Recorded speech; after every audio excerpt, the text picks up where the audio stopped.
नमस्कार। आज इस वीडियो में हम विराम चिन्ह के बारे में पढ़ेंगे। विराम चिन्ह एक ऐसा विषय है व्याकरण का जिसके बारे में आप पहले भी पढ़ चुके होंगे। ये बहुत ही सरल विषय है।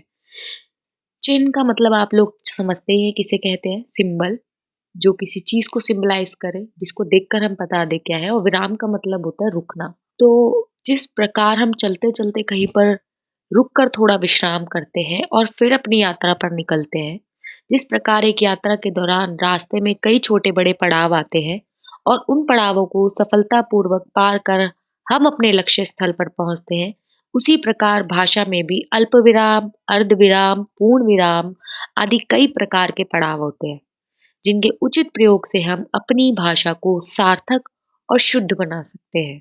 यदि बोलते या लिखते समय हम इन चिन्हों का उचित प्रयोग नहीं करेंगे, तो हम अपनी बात दूसरों तक पहुंचाने में असफल हो जाएंगे। अतः विशेष तौर पर लिखते समय हमें इन विराम चिन्हों के उचित प्रयोग का अवश्य ध्यान देना चाहिए।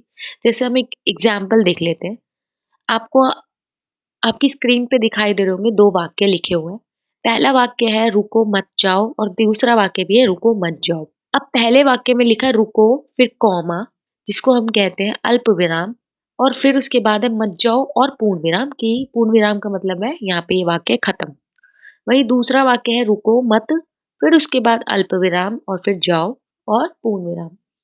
अब हमें इन विराम चिन्हों का उचित प्रयोग क्यों करना चाहिए कि देखिए, अल्प विराम का मतलब है कि जहां पर हमें थोड़ा सा स्टॉप होना है, फिर आगे हमारे सेंटेंस को कंटिन्यू करना है कि रुको मत जाओ।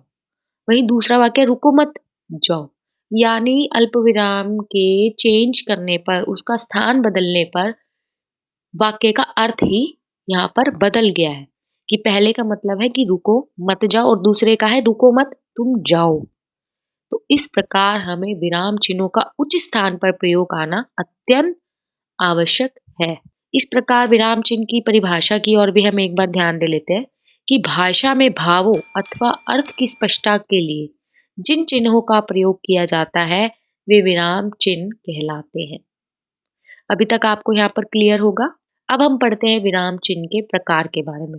हिंदी भाषा में प्रयुक्त होने वाले कुछ प्रमुख विराम चिन्ह है जो 12 प्रकार के हैं। पूर्ण विराम, आपको यहाँ विराम चिन्हों की संख्या, विराम चिन्हों के नाम और विराम चिन्हों की पहचान नजर आ रही होगी।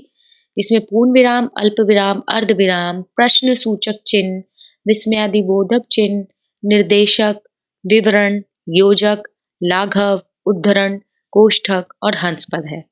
कुछ चिन्हों को तो आप उनको की बनावट को देखकर, कि वो चिन्ह किस प्रकार दिखते हैं, उनको देखकर आप समझ गए होंगे कौन सा चिन्ह है। लेकिन हिंदी में आपको इंग्लिश में कई बार पता होता है कि ये कॉमा है, ये फुल स्टॉप है, लेकिन आपको हिंदी में कई बार इन चीज़ों का ज्ञान नहीं होता है। तो आपको सबसे पहले इनको दोनों तरह का ज्ञान होना चाहिए, हिंदी में भी इंग्लिश में भी, क्योंकि आप दोनों लैंग्वेजेस पढ़ते हैं। साथ ही साथ आप दोनों भाषाएं पढ़ रहे हैं। साथ ही साथ आपको इनकी पहचान होनी चाहिए और इनका कब, कैसे, कहाँ और किस तरीके से इनका उपयोग करना है आपको वो भी मालूम होना चाहिए। तो सबसे पहले हम बात करेंगे पूर्ण विराम के बारे में। पूर्ण का मतलब ही छात्रों देखो, यहाँ नाम सुनते ही हम समझ जाते हैं कि पूर्ण का मतलब होता है समाप्त हो जाना। पूर्ण यानी जो खत्म हो चुका है। पूर्ण अर्थात पूरा, विराम अर्थात आराम या रुकना।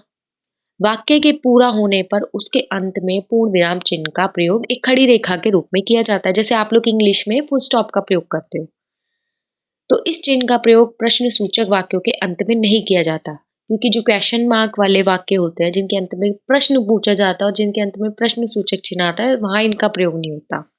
लेकिन वाक्य के अंत होने पर पूर्ण विराम का प्रयोग होता है। सिर्फ प्रश्न सूचक विराम चिन्ह में इसका प्रयोग नहीं होता। इसके उदाहरण देख लेते हैं। कल मेरी हिंदी की परीक्षा है। मेरा नाम मीनाक्षी है। आज हम घूमने जा रहे हैं। तुम्हारा और मेरा भाई एक ही कक्षा में पढ़ते हैं। यानी यहाँ वाक्य खत्म, नॉर्मल कॉन्वर्सेशन है, तो यहाँ पे पूर्ण विराम का प्रयोग हो गया है। दूसरे चिन्ह की ओर बढ़ेंगे। दूसरा चिन्ह है अल्प विराम। अब अल्प विराम चिन्ह में क्या होता है कि जहाँ वाक्य में पूर्ण विराम की तुलना में एक चौथाई रुकना पड़े। यानी कि पूर्ण विराम में तो होता है कि वाक्य खत्म हो गया और उसके बाद हमने खत्म होने के बाद उस पूर्ण विराम का, सीधी रेखा का उपयोग कर दिया। लेकिन जब वाक्य में एक चौथाई भाग पर अल्प विराम का प्रयोग हो और हमें रुकना पड़े, यानी एक सेंटेंस जहाँ पूर्ण अल्प विराम आ गए एकदम से कंटिन्यू नहीं करना अगली लाइन को, थोड़ा रुकना है, थोड़ा स्टॉप होना है, फिर हमें आगे का वाक्य को पढ़ना है, तो वहां अल्प विराम होता है। ये कैसा दिखता है, इसका चिन्ह क्या है वो भी आपको दिखाई दे रहा होगा। उदाहरण लेके चलते हैं। माता जी ने बाजार से सेब, केले और अमरूद खरीदे। अब सेब के बाद यहाँ पर ऑब्वियस है, दो अलग अलग संज्ञाएं हैं, सेब भी अलग संज्ञा है, केले भी अलग संज्ञा है, तो दोनों को अलग करने के लिए यहाँ पे अल्प विराम का प्रयोग हुआ और हमें रुकना है। क्यों? क्योंकि अल्प विराम का प्रयोग हुआ, हमें कंटिन्यू नहीं पढ़ना, नहीं हम उसका सही प्रयोग नहीं कर पाएंगे। दूसरा है, यहाँ पे भी देखिए संज्ञा के बाद है लाल, पीला, हरा, गुलाबी और नीला मेरे प्रिय रंग है। तीसरा है परिश्रमी, ईमानदार, ये भाववाचक संज्ञाएं हैं। परिश्रमी, ईमानदार और स्वस्थ व्यक्ति सबको भाते हैं। हमारे विद्यालय की स्थापना 14 मई 1999 को हुई थी। अब यहाँ दिनांक पर भी आया है, यानी महीने के बाद, पहले तिथि आई, फिर महीना आया, उसके बाद साल आया। कुछ हम नियम जान लेते हैं अल्प विराम के, कि नियम क्या है, किस तरीके से इनका प्रयोग करना चाहिए। कि अल्प विराम चिन्ह का प्रयोग अनेक स्थानों पर होता है, इस बात का ध्यान रखना बहुत जरूरी है। पहला, जहाँ किसी को संबोधित किया जाए, यानी किसी के बारे में बात की जाए। जैसे अब यहाँ पे जो है कि एक माँ बच्चों को संबोधित कर रही है, बच्चों चलो खाना खा लो, किसको कर रही है, किसको कह रही है, वो बच्चों को। दूसरा, 3 या 3 से अधिक संख्याओं अथवा 2 शब्दों के बीच में, जैसे सेब, केला, संतरा, आम, सभी मौसमी फल है, इनके बाद भी अल्प विराम का प्रयोग हुआ। उद्धरण चिन्ह से पहले, उद्धरण का मतलब होता है डबल इन्वर्टेड कॉमास जिसे आप कहते हो। जैसे अध्यापक ने कहा, बच्चों परीक्षा बहुत ध्यान से, यानी किसी की कोई कोटेशन है, किसी ने कुछ कहा है, तो उससे पहले भी अल्प विराम का प्रयोग होता है। समुच्चय बोधकों से पहले अथवा उनके बाद, जैसे हम जल्दी आ जाते परंतु ट्रेन लेट हो गई, यानी एक सेंटेंस दूसरे सेंटेंस पे निर्भर करता है। वह अपराधी है फिर भी उसे सजा नहीं मिली। कई बार दिनांक के साथ जब वर्ष लिखा जाता है तब अल्प विराम चिन्ह का प्रयोग होता है, जैसे हमारा संविधान 26 जनवरी 1950 को लागू हुआ। ये भी अत्यंत सरल था। आइए अब हम अर्धविराम की ओर बढ़ते हैं। अर्धविराम, अर्धविराम का प्रयोग वाक्य में उस समय किया जाता है जब अल्प विराम से बहुत अधिक समय तक परंतु पूर्ण विराम से कुछ कम समय तक रुकना पड़ता है। यानी अल्प विराम से तो बहुत पहले, लेकिन पूर्ण विराम से कुछ कम रुकना पड़ता है, वहां पे अर्ध विराम का यानी आधा, चौथाई नहीं, अल्प विराम में तो चौथाई होता है, लेकिन अर्ध यानी आधा, तो अर्ध विराम का वहां प्रयोग होता है। उदाहरण देख लेते हैं। जाना तो मुझे भी था परंतु थकान की वजह से जा नहीं सकी। मैंने उसे डांटा ही नहीं, प्यार से समझाया भी। यानी ज्यादा देर तक नहीं रुकना, यानी डिस्टेंस जो है दोनों वाक्यों का, दो वाक्य हैं उनको जोड़ने का एक तरीके से ये काम यहाँ पर कर रहा है। दो अलग अलग यहाँ पे वाक्य हैं। मैं तुम्हें जानता तक नहीं, कर्ज कैसे दे दूं। गांधी जी राष्ट्रपिता ही नहीं थे, विश्व पुरुष भी थे। चौथा है प्रश्न सूचक चिन्ह। प्रश्न सूचक चिन्ह, क्वेश्चन मार्क जिसमें आता है, प्रश्न सूचक चिन्ह आता है वहां पे जहाँ प्रश्न की फॉर्म हो, प्रश्न पूछा जाए, बहुत आसान है, वहां प्रश्न सूचक चिन्ह वाक्य के अंत में लगाया जाता है। क्या तुम्हारी परीक्षा खत्म हो गई? तुम्हारे पिताजी मद्रास से कब लौटे? इतनी तेज धूप में क्यों घूम रहे हो? सानिध्य ने रोहन को क्यों मारा? प्रश्न पूछे जा रहे हैं। अगला है विस्मयादि सूचक चिन्ह। वाक्य में जब विस्मयादि बोधक या विस्मयादि सूचक चिन्ह उन चिन्हों को कहा जाता है जब वाक्य में किसी खुशी, दुख, आश्चर्य, घृणा, किसी को एप्रिसिएशन, शाबाशी आदि प्रकट करते अथवा किसी को संबोधित करने वाले शब्दों के बाद विस्मयादि सूचक चिन्ह का प्रयोग किया जाता है, वहां ये होता है विस्मयादि सूचक। जैसे वाह, उसके बाद वो निशान आ गया, कितना सुंदर दृश्य है, ओह अब क्या होगा, छी कितनी गंदगी है यहाँ। भाइयों और बहनों, आप सबको नए साल की बधाई। समझ गए, ये भी बहुत सरल था। उसके बाद हम बढ़ते हैं लाघव चिन्ह। जब वाक्यों में शब्दों को संक्षिप्त रूप में लिखा जाता है, यानी पूरा नहीं लिखा जाता, तब इसको लाघव चिन्ह भी कहा जाता है। जैसे उदाहरण ले लेते हैं कि डॉक्टर को इंग्लिश में DR लिखते हैं और हिंदी में ड आ और ऊपर चंद्र, आधा चंद्र, तो वो डॉक्टर, मतलब वो पूरा नहीं लिखा जा रहा, ठीक है। जैसे प्रोफेसर को प्रो लिख दिया, डॉक्टर को ड्रॉ लिख दिया, पंडित को पन लिख दिया, कृपया पृष्ठ उल्टे को तो यहाँ होता है, इसे कहते हैं लाघव चिन्ह। उसके बाद हम बात करेंगे योजक चिन्ह। योजक चिन्ह उन चिन्हों को कहा जाता है जिसमें जो जोड़ने का काम करता है। जो योजक यानी जोड़ने का काम कर रहा है दो शब्दों को। अतः इस चिन्ह का प्रयोग शब्द युग्मों के बीच में द्वंद्व तथा तत्पुरुष समास की तरह होता है। अगर आप समास पढ़ चुके हैं, अगर आप 9th क्लास से ऊपर के स्टूडेंट्स हैं, तो आप बड़ी आसानी से द्वंद्व और तत्पुरुष समास समझ चुके होंगे, जिसमें दो शब्दों के अलग अर्थ होते हैं और उनको जोड़ने का काम ये करता है। लेकिन अगर आप 9वीं क्लास से नीचे के छात्र हैं, तो आपको समास आपने अभी तक नहीं पढ़े, आपको 9th क्लास में समास लगेंगे। तो आप सिर्फ योजक चिन्ह समझ लीजिए। योजक चिन्ह उन चिन्हों को कहा जाता है जो दो शब्दों को जोड़ने का काम करता है।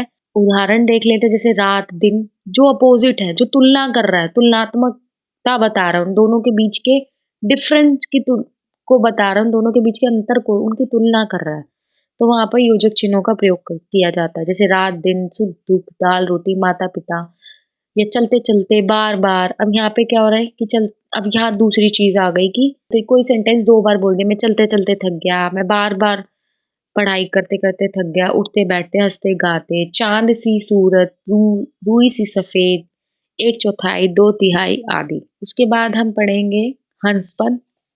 हंसपद चिन्ह उन चिन्हों को कहा जाता है जिसको आप करेक्शन सिंबल भी कहते हैं। यानी मान लीजिए आपने कोई वाक्य लिखा और उस वाक्य में कोई बीच में आप वर्ड लिखना भूल गए, तो आप ऊपर एरो का निशान बना के वो आप वहां लिख देते करेक्शन में। ठीक है, तो उसको हम हंसपद चिन्ह कहते हैं। उदाहरण देख लेते हैं, जैसे कल मेरे आने वाले हैं। अब कौन, हमारा कोई शब्द मिस हो गया कि कल मेरे मामा जी आने वाले हैं। मेरे सभी उत्तर बिल्कुल हैं, क्या सही या गलत? तो जो वर्ड था वो मिस है, तो ठीक है। आगे कोष्ठक चिन्ह। कोष्ठक चिन्ह का प्रयोग कई स्थितियों में किया जाता है, जैसे संवाद लेखन के समय पात्रों के हाव भाव प्रकट करने के लिए, जैसे बालक हंसते हुए। ठीक है, संवाद लेखन आप समझते ही हैं। ठीक है, तुम मेरा क्या बिगाड़ लोगे, कि बालक जो है हंसते हुए उसको ब्रैकेट में लिख दिया। या क्रम संख्या दर्शाते हुए, वाक्य में प्रयुक्त किसी कठिन शब्द का अर्थ स्पष्ट करने के लिए, जैसे मौखिक भाषा का उच्चारण किया जाता है, उच्चारण का मतलब बोलना भी होता है, तो वहां पर उसको कोष्ठक चिन्ह कहा जाता है। अब हम बढ़ते हैं उद्धरण चिन्ह की तरफ। उद्धरण चिन्ह किसी के द्वारा कहे गए कथन को जो का तो लिखते समय अथवा किसी पुस्तक के लिए किए गए मूल वाक्यों को उतारते समय इस चिन्ह का प्रयोग किया जाता है। यह चिन्ह दो तरह का होता है, एक होता है सिंगल इन्वर्टेड कॉमा और डबल इन्वर्टेड कॉमा। उद्धरण चिन्ह का मतलब ही होता है कोई कोटेशन है उसको एज इट इज, अगर किसी कोई पॉलिटिशियन है बहुत बड़ा और उसका नारा था, या सुभाष चंद्र बोस जी ने कहा था तुम मुझे खून दो मैं तुम्हें आज़ादी दूंगा, तो ये नारा सिर्फ उन्हीं का था, तो हम इसको उद्धरण चिन्ह के अंदर लिखेंगे। क्यों? क्योंकि ये उनका कथन है और इसको हम किसी प्रकार का इसमें कोई फेरबदल नहीं कर सकते, हम इसमें कोई चेंज नहीं कर सकते। तो ये दो प्रकार का होता है, एक होता है इकराहा जिसे सिंगल इन्वर्टेड कॉमास कहा जाता है, और दूसरा होता है दोहरा उद्धरण चिन्ह जिसको डबल इन्वर्टेड कॉमा कहा जाता है। इकरे यानी सिंगल इन्वर्टेड कॉमा का प्रयोग किसी के उपनाम, पुस्तक, कविता के नाम तथा उपाधि को चिन्हित करने के लिए किया जाता है। जैसे मैथिली शरण गुप्त, मैथिली शरण गुप्त का अलग से नाम है, सूर्यकांत त्रिपाठी निराला, पद्मश्री श्रीमती श्यामा प्रस्तुत पंक्तियां बाढ़ का बेटा से ली गई है। ठीक है, अब जो दोहरा होता है यानी जो डबल इन्वर्टेड कॉमा होता है, उसमें किसी व्यक्ति के कथन अथवा वाक्य को उसी रूप में प्रस्तुत करने के लिए किया जाता है। यानी जो सिंगल इन्वर्टेड कॉमा है वो तो किसी का नाम या उसका कोई उपनाम है, तो ऐसी जगहों पे किया जाता है। लेकिन डबल इन्वर्टेड कॉमा का कि किसी की कोई कोटेशन है, देखिए उदाहरण देख लीजिए, जैसे सुभाष चंद्र बोस ने कहा था तुम मुझे खून दो मैं तुम्हें आजादी दूंगा, तो ये उनकी बात है, उनके कथन है, तो एज इट इज लिख दिया गया। महात्मा गांधी ने कहा करो या।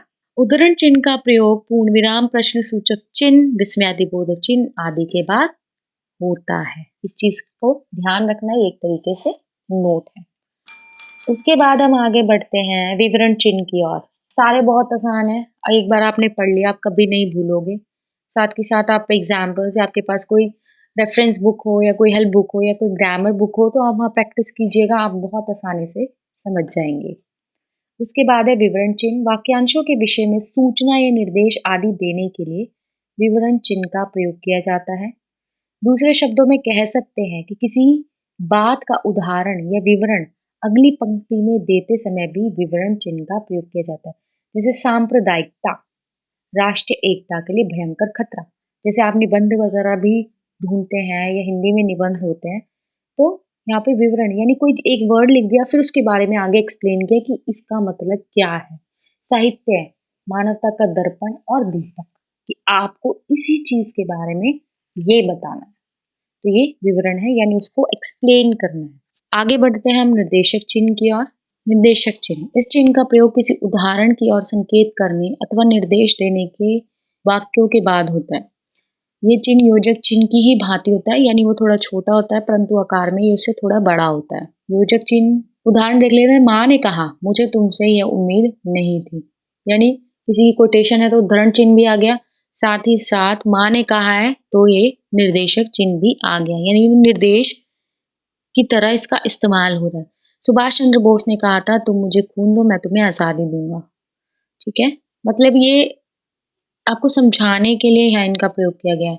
निम्नलिखित में से किसी एक विषय पर अनुच्छेद लिखिए। दिल्ली और मेट्रो, बरसात की एक रात। हमारे राष्ट्रीय पर्व है गणतंत्र दिवस, स्वतंत्रता दिवस और गांधी जयंती। निर्देशक चिन्ह का प्रयोग संवाद लेखन अथवा किसी के द्वारा कहे गए कथन तथा निर्देश को स्पष्ट करने के लिए किया जाता है। तो यहाँ पर हमारे जो विराम चिन्ह है वो समाप्त होते हैं। आशा आपको बहुत अच्छे से समझ आए होंगे। साथ ही साथ आपको ये भी मालूम हो गया होगा विराम चिन्ह कितने प्रकार के होते हैं। आप इनकी पहचान कर लीजिए कि कौन सा ये जो चिन्ह लगा हुआ है इसको हिंदी में क्या कहते हैं। और उसके बाद भी अगर आपको किसी भी प्रकार की कोई दिक्कत या परेशानी हो, या आप अपने किसी भी तरह के कोई सजेशन मुझे देना चाहते हो, तो आप कमेंट बॉक्स में जाके कमेंट अवश्य करें। साथ ही साथ वीडियो को पूरा देखने के लिए बहुत बहुत धन्यवाद। और अगर आपने अभी तक मेरे चैनल को सब्सक्राइब नहीं किया है तो जल्द से जल्द सब्सक्राइब कर लीजिए, ताकि आगे आने वाले वीडियोस के अपडेट सबसे पहले आपको मिलेंगे। धन्यवाद।